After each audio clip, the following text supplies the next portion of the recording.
The shuttle docked with a soft hiss, and the airlock opened to reveal the largest space station Elias Voss had ever seen in his life.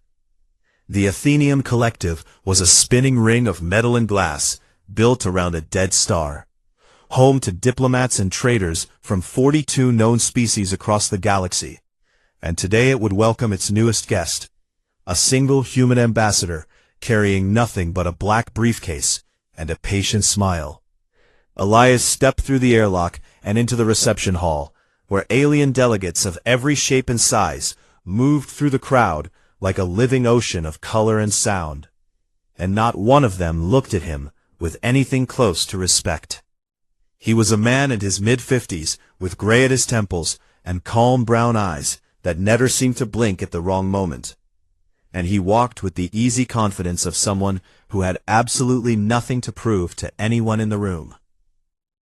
A tall insectoid creature with shimmering green wings approached him. First, a Chelith customs officer, whose compound eyes reflected Elias like 1,000 tiny mirrors. "Ambassador Voss of Earth," the Chelith said, in a clicking voice that the translator in Elias's ear turned into flat English. "Welcome to the Athenaeum. You are cleared for diplomatic quarters in Section 9. I will need to scan your belongings." Elias smiled warmly and placed the briefcase on the scanning platform. "Of course," he said. "Take your time." The Chelith officer activated the scanner and watched the readout with all 6 of its eyes, and for a brief moment, something flickered across its face. Confusion, maybe, or curiosity, because the data return was unusually dense for what should have been a case full of personal items. But the officer shook its head and waved him through, because he was just a human after all, and what could a human possibly be hiding?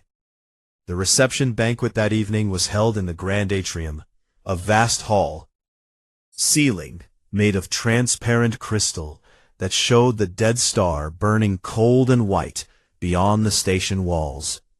And every species had sent their finest representatives dressed in armor and silk and bioluminescent skin.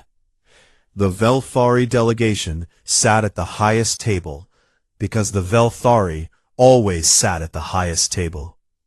They were enormous creatures, 8 feet tall, with 6 limbs, and skin like polished obsidian, and mouths full of teeth, designed by evolution for one purpose only, and they carried ceremonial blades at their hips, even during a peace summit, because that was simply how the Velthari reminded everyone who ruled the galaxy. Their senior arbiter was a mountain of black muscle and cold intelligence named Kavos Rethin. And when he saw the human delegation enter the hall, 5 people total, no guards, no weapons, no show of force, he let out a sound that every species in the room recognized as laughter. "So this is what Earth sends," Kavos announced, loud enough for the entire hall to hear. "One old man and a handful of assistants. I have pets on my homeworld that travel with larger escorts. Repeat." The hall went quiet, and every eye and sensor and antenna turned toward Elias Voss. Repeat. Elias did not flinch, and he did not clench his jaw, and he did not do any of the things that a proud man might do when humiliated in front of the most powerful beings in the galaxy. Repeat. Instead, he walked directly toward Kavos Rethin and extended his hand with a warm and genuine smile. Repeat. "Senior Arbiter," Elias said in a voice as calm as still water, "it is truly an honor. I have read extensively about your campaigns in the Outer Reach, and I must say your strategic thinking during the siege of Palaxis was remarkable. May I sit with you?" Kavos stared down at the human hand as if it were an insect that had landed on his dinner plate. He did not shake it. "You may sit where you are assigned, human," Kavos said, and turned away. Elias lowered his hand without a trace of embarrassment, and simply nodded and walked to the table designated for minor species at the far end of the hall, and he sat down among the Chelith and the Moran and the other small civilizations that the Veltari had spent centuries stepping on. And then something unexpected happened.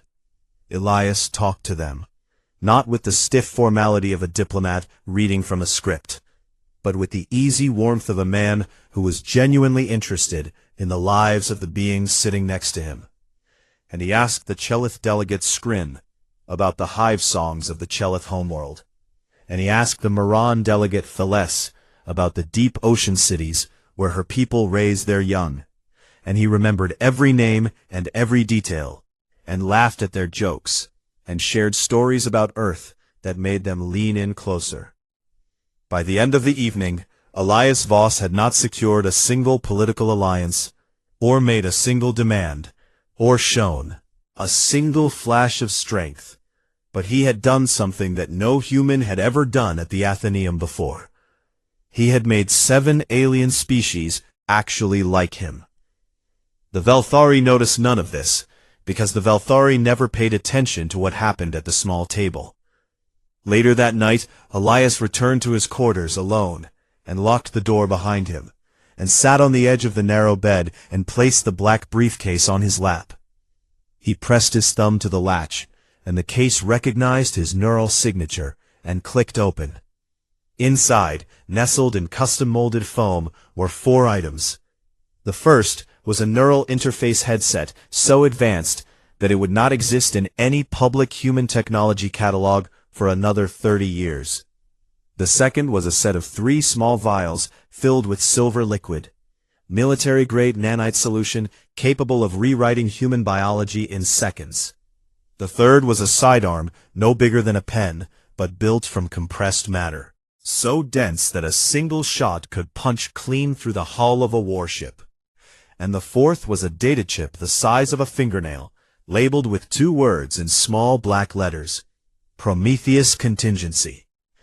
Elias looked at these items for a long time, and his calm brown eyes reflected the cold light of the dead star outside his window. "Let's hope I don't need any of you," he whispered. Then he closed the case and set it beside his bed, and turned off the light, and lay in the darkness of a station full of giants who thought he was nothing. And somewhere in that darkness, Elias Voss smiled, not the warm smile he wore for the aliens, but a different one, a quieter one, the kind of smile that a man wears when he knows something that nobody else in the room has even begun to suspect. The summit began on the second morning, and from the very first session, it was clear that the Veltari had not come to negotiate. They had come to take. Kavos Rethin stood before the full assembly of 42 species in the great circular chamber at the heart of the Athenaeum, and projected a star map across the ceiling that showed the Helix Corridor in burning gold, a long stretch of space, rich with resources and jump gates that connected 6 different civilizations and bordered human territory on its western edge. "The Helix Corridor has been unstable for decades," Kavas said, in a voice that rumbled like distant thunder. "Piracy and smuggling and border disputes have made it a danger to all who travel through it. The Veltari hegemony proposes a stabilization initiative, a permanent garrison of our peacekeeping forces stationed at every major jump gate to ensure order and security for all species." It sounded reasonable if you did not think about it too hard. But everyone in the chamber knew what a Veltari garrison meant, because the Veltari had stabilized 4 other regions in the last century, and every single one of those regions now belonged to the hegemony in everything but name. The minor species delegates shifted in their seats and looked at each other with the quiet terror of animals who could hear the predator breathing but could not see it yet. Elias Voss sat in the human delegation's modest section and listened and said nothing. Over the next 3 days, the Veltari delegation pushed for a vote, and the minor species stalled with the desperate creativity of the powerless, requesting additional data, raising procedural questions, asking for translation reviews, anything to delay the moment when they would have to either submit or openly defy the most dangerous military force in the galaxy. And during those 3 days, Elias moved. He did not move loudly or dramatically. He moved it. Way water moves through rock, slowly and quietly, and with a patience that could outlast stone. Each evening, after the formal sessions ended, he would invite 1 or 2 delegates to share a meal in his quarters, and he would cook for them himself, using ingredients he had brought from Earth. Strange and wonderful things like pasta and bread and chocolate that the aliens had never tasted before. And over these meals, he would talk and listen and learn. He met with the Chelith delegate Skrin and learned that the Chelith homeworld was dying. Their forests were failing, and they needed access to terraforming technology that only the major powers possessed. And Elias told Skrin, quietly, that Earth had developed atmospheric processors that might help, and that he would be happy to discuss a technology-sharing agreement after the summit. He met with the Muron delegate Thales, and discovered that the Muron deep ocean cities were being poisoned by illegal mining operations that the Veltari had licensed in Muron territorial waters without Muron consent. And he listened to Thales describe the sickness spreading through her people, with a grief so raw that it filled the small room like seawater. He met with delegates from the Karathi, and the Asani, and the Palaf, and 4 other minor species, and with each one he did the same thing. He listened, and he offered help, and he asked for nothing in return. Not yet. On the 4th evening, Thales came to him alone, and her translucent skin was dark with stress colors that pulsed like a heartbeat. "I must tell you something," she said, "something dangerous." Elias poured her a cup of tea, actual earth tea, which Thales had grown fond of, and sat across from her and waited. "The Veltari are not only using their fleet to threaten us," Thales said. "They have been sending private messages to every minor species delegation for weeks before this summit. Messages that promise economic blockades and trade sanctions against any civilization that votes against the garrison proposal. My people depend on Velthari supply routes for medicine. If we vote no, they will cut us off, and thousands of Muron will die." Her voice broke on the last word, and Elias reached across the table and gently placed his hand over hers. "May I record what you just told me?" he asked softly. Thales hesitated and then nodded. Elias activated a device so small it was invisible to the naked eye and captured her testimony, and when she was finished, he transferred the recording to the data chip in his briefcase, the one labeled Prometheus Contingency, and he thanked her and promised that her courage would not be wasted. By the 5th day, Kavas Rethin had begun to notice that something was wrong. The minor species were not falling in line the way they should have been, and votes that should have been easy to secure were being delayed and questioned, challenged in ways that suggested someone was giving the small delegations a spine they had not possessed before. Kavas looked across the assembly chamber at Elias Voss and saw the human sitting quietly in his seat with that same patient smile, and for the first time felt a flicker of something he did not like. That evening, a Velthari aide delivered a message to the human quarters, a formal note from the senior arbiter, written in the elegant script of the Velthari high language. It read, "Fragile species should be careful about the currents they swim in." Elias read the note twice, and then sat down at his desk and wrote a response by hand on a piece of actual paper, a material so rare in the galaxy that most species had never seen it, and he attached it to a bottle of 200-year-old Scotch whiskey from a distillery in the Scottish Highlands that no longer existed. The note said, "To strong currents and steady hands, warmest regards, Elias." Sent it to Kavas with a Chelith courier, and then returned to his work. That same night, a shadow moved through the corridors of Section 9. A Velthari intelligence operative, lean and fast and trained in the silent arts of espionage, slipped past the minimal human security and entered the delegation quarters through a maintenance hatch, and searched every room with methodical precision, looking for evidence of conspiracy, for secret communications, for anything that would justify detaining the human ambassador. The operative found nothing, because Elias kept nothing in the quarters. Everything that mattered was in the briefcase, and the briefcase was sitting beside his bed, connected to his neural signature by a bond that could not be broken without his consent or his death. The operative spotted the case and reached for it. The moment the operative's fingers touched the black surface, a pulse of energy shot through the Velthari's body. Lightning threw water, and the operative dropped to the floor unconscious before a single sound could escape their mouth. Elias did not wake up, or at least he appeared not to wake up.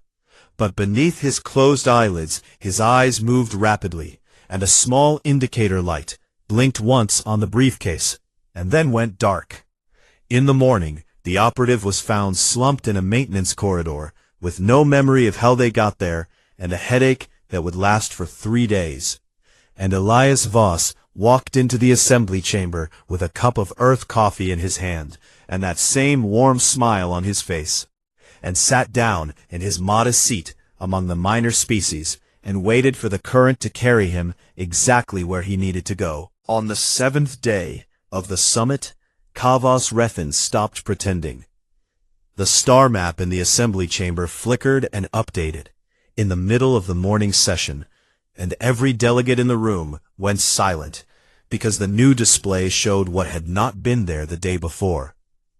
200 Veltari warships arranged in a crescent formation at the mouth of the Helix corridor, their engines hot and their weapons armed, and their hulls painted with the black and gold markings of the hegemony's frontline battle fleet. Kavos did not explain the fleet. He did not need to. He simply looked around the chamber with the calm satisfaction of a predator that had finished circling, and said, "I believe we should move to a final vote on the stabilization proposal. I see no reason for further delay." The silence in the room was the kind that crushes hope. 3 minor species delegates immediately signaled their support for the Veltari proposal, followed within the hour, because when 200 warships appear on your border, the mathematics of survival become very simple, very fast. Elias Voss watched the vote count shift on his display, and his face showed nothing at all. That evening, Skrin did not appear at the session. The Chelith delegate was found in their quarters by a Moran aide, crumpled on the floor, with 2 of their 6 legs broken, and their wing membranes torn, and their translator device crushed beneath what could only have been a Velthari boot. Velthari Security released a statement within the hour, calling it an unfortunate accident resulting from a cultural misunderstanding during an informal meeting, and the station's neutral administrators accepted the explanation, because the station's neutral administrators had always accepted Velthari explanations, and everyone knew it. Elias heard the news while sitting in his quarters, and for the first time since arriving at the Athenaeum, something changed in his eyes. It was not anger exactly. It was something colder and older and far more dangerous. He walked to the medical bay, where Skrin lay on a bed designed for a species with an exoskeleton, surrounded by machines that hummed and clicked as they tried to mend what had been deliberately broken, and he sat down beside the bed and did not speak for a long time. Skrin's compound eyes, cracked in 2 places, turned slowly toward him. "Ambassador," Skrin whispered through a voice that rattled with pain, "you should not be here. They will come for you next." Elias reached out and gently took Skrin's forelimb in both hands, and held it the way a father might hold the hand of a hurt child. "I am sorry this happened to you," Elias said quietly. "You cannot stop them," Skrin said. "No one can stop them. They have always been this way." "It will not happen again," Elias said. Skrin made a sound that might have been a laugh, or might have been a sob. It was hard to tell with Chelith. "How can you promise that?" Skrin asked. "You are one man." Elias looked at Skrin for a long moment, and then said something that he had not said out loud to anyone in a very long time. "Because I was not sent here to negotiate." Skrin stared at him, and even through the pain and the cracked eyes, the Chelith could see that the man sitting beside the bed was not the same man who had smiled his way through 7 days of insults and mockery. This man had no smile at all. This man had eyes like the dead star outside the station, cold and white and burning with a light that had nothing to do with warmth. Elias returned to his quarters and locked the door, and sat on the bed and opened the briefcase. He had spent 30 years hoping he would never have to do this again. Before he was Ambassador Elias Voss, he had been Operative 7 of the United Terran Special Operations Division, so classified that even most of Earth's own military leadership did not know it existed. In those 30 years, he had infiltrated and destabilized 3 hostile alien regimes that had threatened human colonies. He had survived 7 separate assassination attempts by 4 different species. He had once walked alone into a fortress held by a warlord with an army of 10,000 and walked out 3 days later with the warlord's surrender and his own bones broken in 9 places. His body was not the body of an aging diplomat. Beneath his ordinary skin lay military-grade cybernetic augmentations that had been grown into his bones and muscles and nervous system over a decade of painful surgeries. Enhanced reflexes that could track a bullet in flight, subdermal armor woven from materials that did not officially exist, a neural combat computer linked directly to his brainstem that could calculate firing solutions and threat assessments faster than any alien targeting system, and blood infused with nanites that could seal a wound before it finished opening. Earth had not sent a diplomat to the Athenaeum. Earth had sent the most dangerous human being alive, and wrapped him in a smile and a handshake and a bottle of old scotch. Elias picked up the first vial of silver nanite solution and pressed it against his neck, and felt the cold rush as the liquid entered his bloodstream, and his body woke up in ways that it had not woken up in years. Every augmentation humming to life, like an engine that had been idling for too long. Then he took the Prometheus data chip and connected it to a transmitter hidden inside one of his own teeth, a device so small that no scanner in the galaxy had ever detected it, and he uploaded the contents of the chip into the Athenaeum's communication relay. The contents were devastating. 14 documented Veltari treaty violations spanning 2 decades, 3 illegal weapons development programs, including a planet killer project that violated every galactic accord, the full recording of Thales's testimony about economic blackmail against minor species, and surveillance footage, captured by Elias's own cybernetic eyes over the past 7 days, showing Veltari operatives threatening delegates in corridors and breaking into foreign quarters. All of it broadcast simultaneously to every delegation on the station, every major news network in the galaxy, every government archive and public database that Elias could reach. The effect was instantaneous.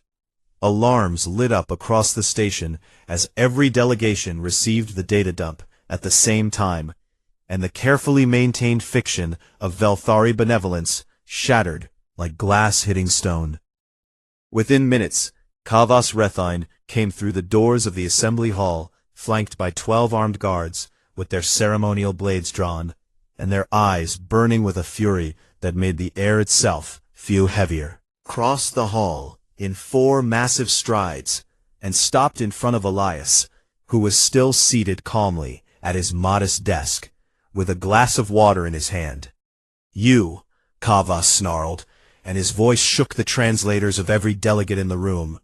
"You have just declared war, human."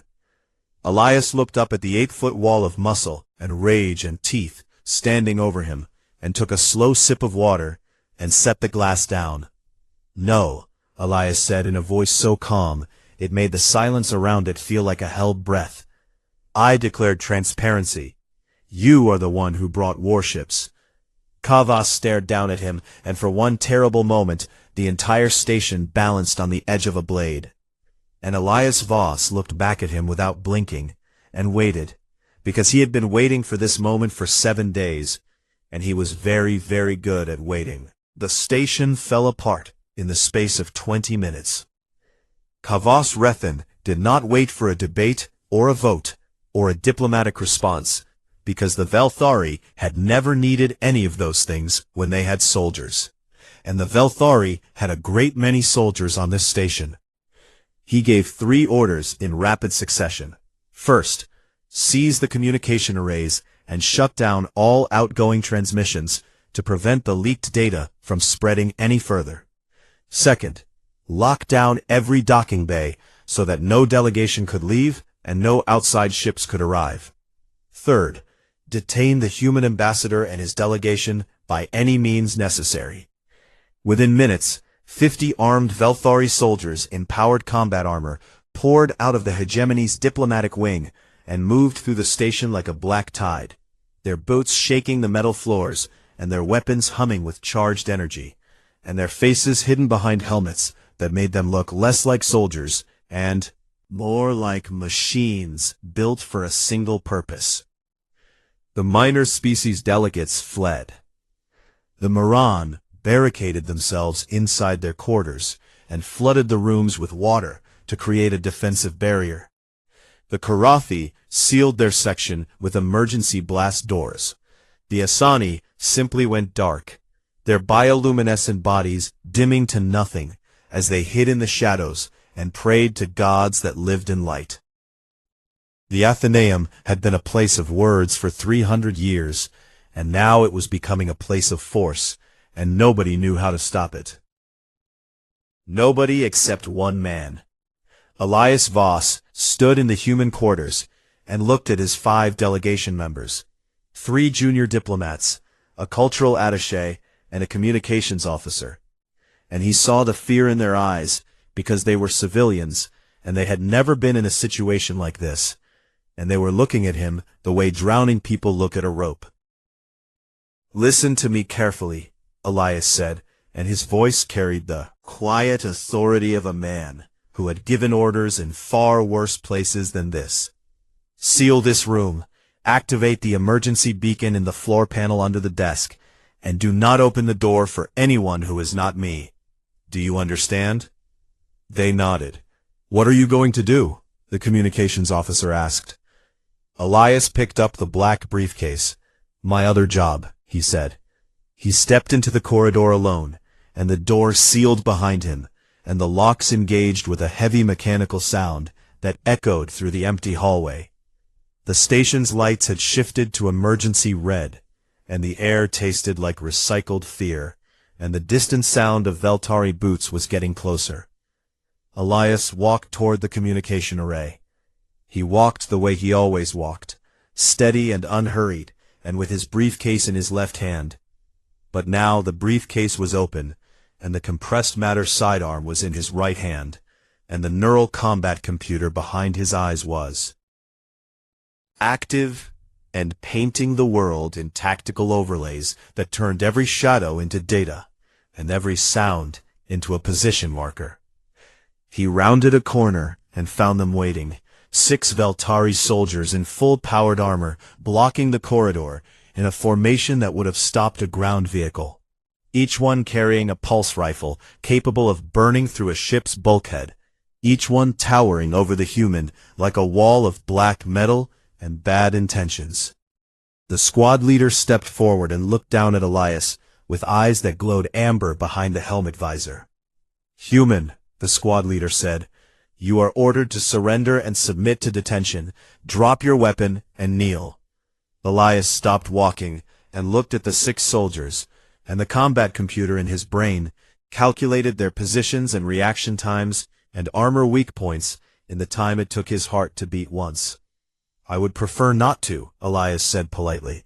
"I have somewhere to be, and I would very much appreciate it if you stepped aside." The squad leader made a sound that was probably a laugh. "You are one small creature against 6 Veltari in combat armor," the squad leader said. "What do you think you are going to do?" "I am going to ask you one more time," Elias said, and something shifted in his voice, the warmth draining out of it like heat leaving a room. "Please step aside." The squad leader raised their weapon. What happened next lasted 93 seconds. Elias moved, and the corridor became a place where physics operated under different rules than the Veltari had been trained to expect. He was faster than their targeting systems. Not slightly faster, but fundamentally faster in a way that their combat software could not process, because it had been designed to track alien threats, and no alien species moved the way this human moved.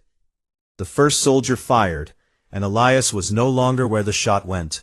He had dropped below the head beam and closed the distance in a single explosive stride, and the compressed matter sidearm in his hand barked once, a sound like a thunderclap compressed into a whisper, and the shot punched clean through the soldier's chest armor and out the back, and the soldier went down without understanding what had hit them. The second and third soldiers fired together, and Elias twisted between the beams with a precision that looked like he was reading the future, and his free hand caught the second soldier's rifle barrel and redirected it into the third soldier's helmet, and the impact cracked the visor and sent the third soldier staggering, and Elias drove his palm into the second soldier's throat joint where the armor was thinnest and felt the metal buckle inward. The fourth soldier swung a combat blade, and Elias caught the blade on his forearm, and the subdermal armor beneath his skin stopped the edge cold, and the shock on the soldier's face was visible even through the helmet. Elias twisted the blade free and used the pommel to crack the soldier's knee joint and bring them crashing down. The fifth soldier got a shot off that hit Elias in the shoulder and punched through his suit jacket and burned into his skin. The nanites in his blood surged to the wound and sealed it before the pain had finished registering in his brain. And Elias shot the fifth soldier twice in the legs, and the soldier collapsed. The squad leader, the sixth and last, backed against the wall and raised their rifle with shaking hands, because nothing in their training had prepared them for this. Nothing in the entire Velthari military doctrine accounted for a species that could move this fast and take this much damage and keep coming with that terrible calm expression that never changed. Elias stepped over the groaning bodies of 5 Velthari soldiers and stopped in front of the squad leader and looked up at the towering alien and said one word. Squad leader dropped their weapon, and Elias knocked them unconscious with a single precise strike to the nerve cluster beneath the jaw. None of them were dead. Every shot had been placed to disable, not to kill. Every strike calculated to incapacitate, not to destroy. And that restraint, that deliberate and surgical mercy in the middle of overwhelming violence, was perhaps the most terrifying thing of all. Elias rolled his injured shoulder and felt the nanites finishing their work and picked up his briefcase and kept walking. He reached the communication array 2 minutes later and found it guarded by 4 more soldiers who took one look at the blood on his torn suit jacket and the weapon in his hand and the expression on his face and stepped aside without being asked.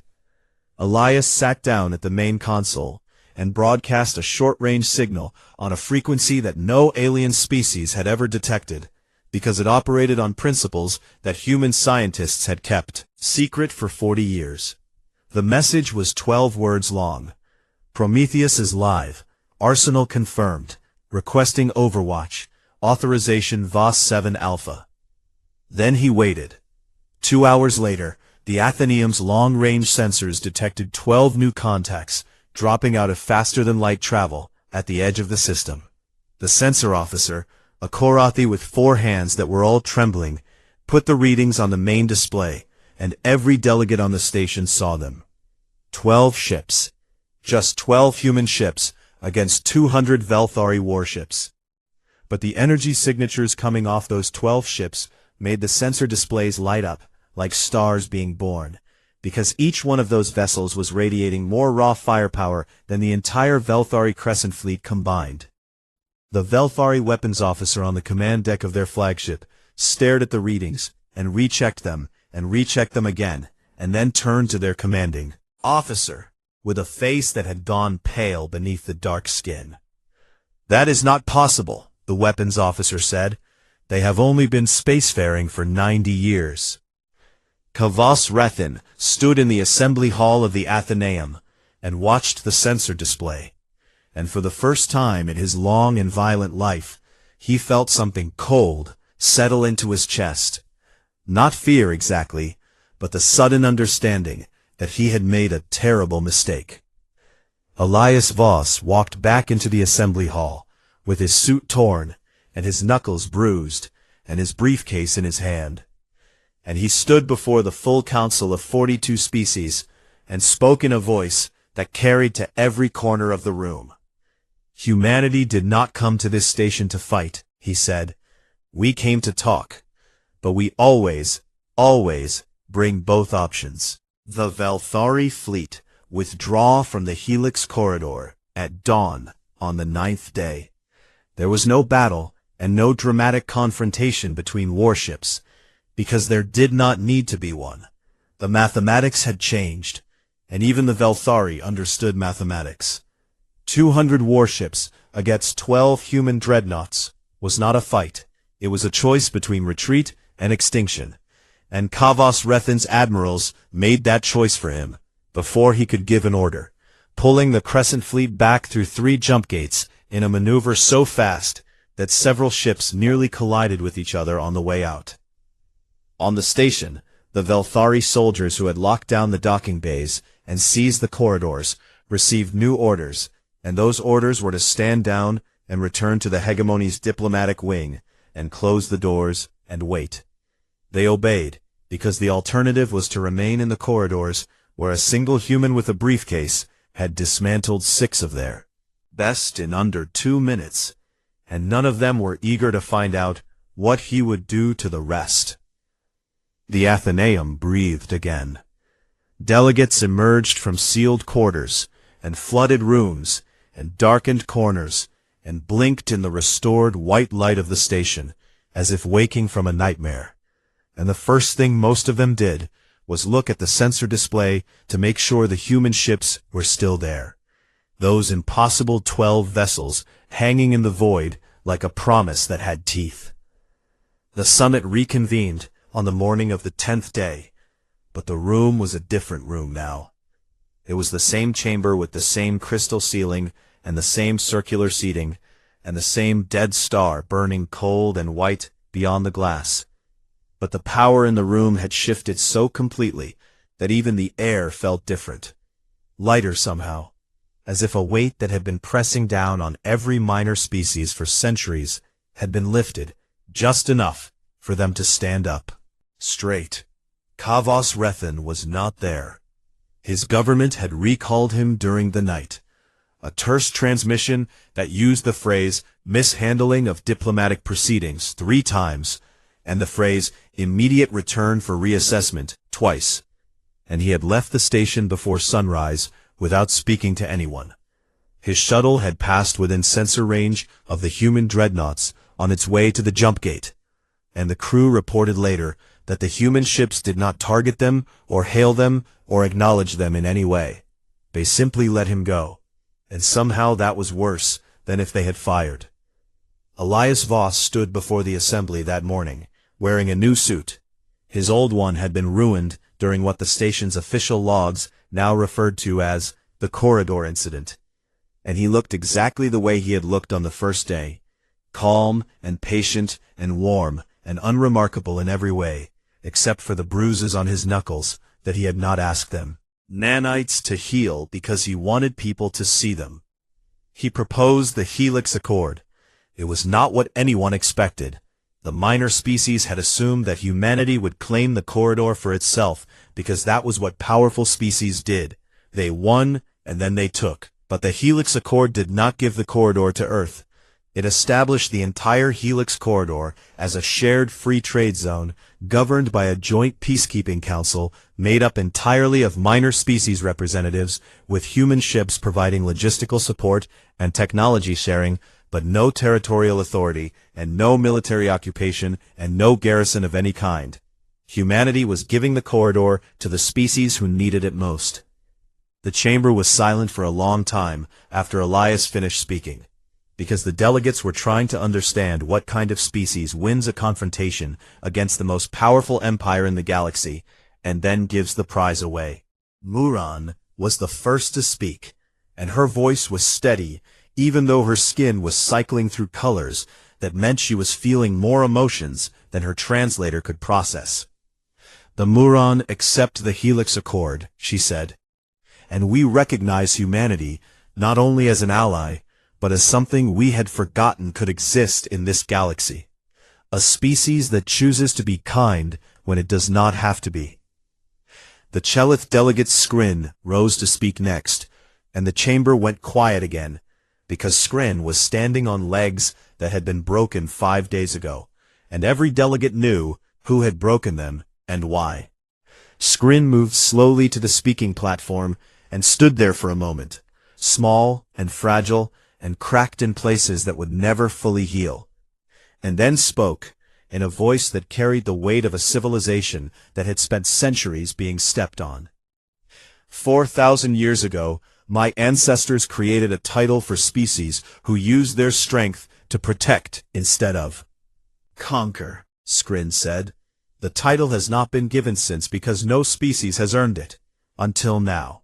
On behalf of the Chelith people, I formally recognize humanity as a guardian species of the galactic Athenaeum.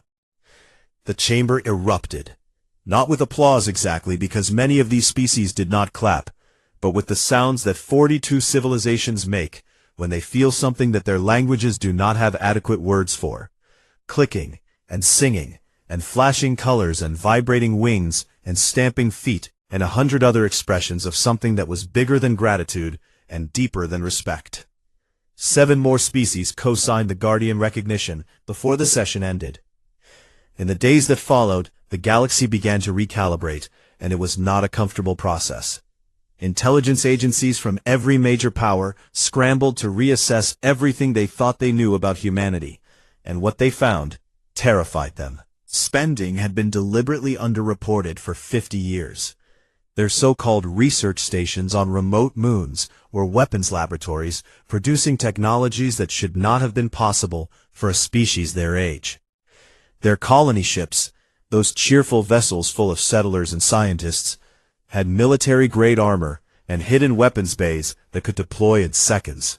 And every human embassy in the galaxy, every trade mission, every cultural exchange program likely had at least one Prometheus operative embedded inside it.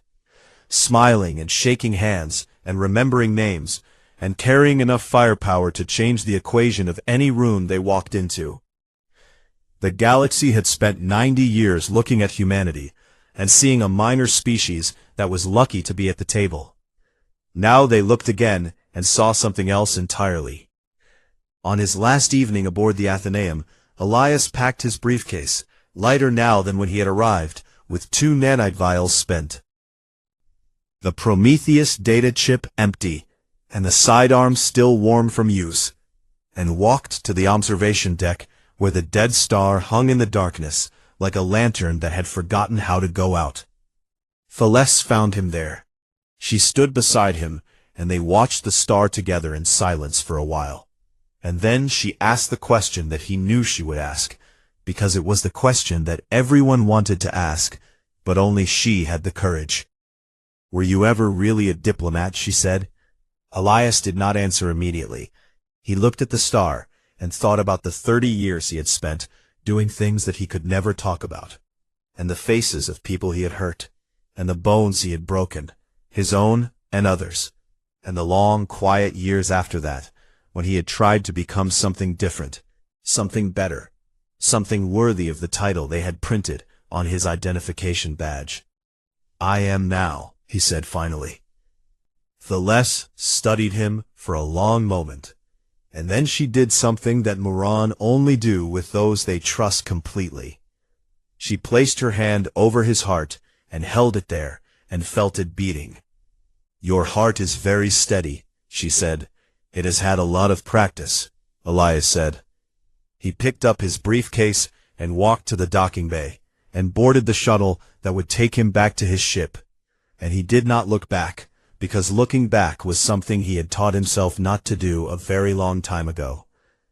Back on Earth, 3 weeks later, Elias filed his mission report in a windowless room beneath a building that did not appear on any map, and then walked out into a garden where the sun was setting behind oak trees that were older than human spaceflight.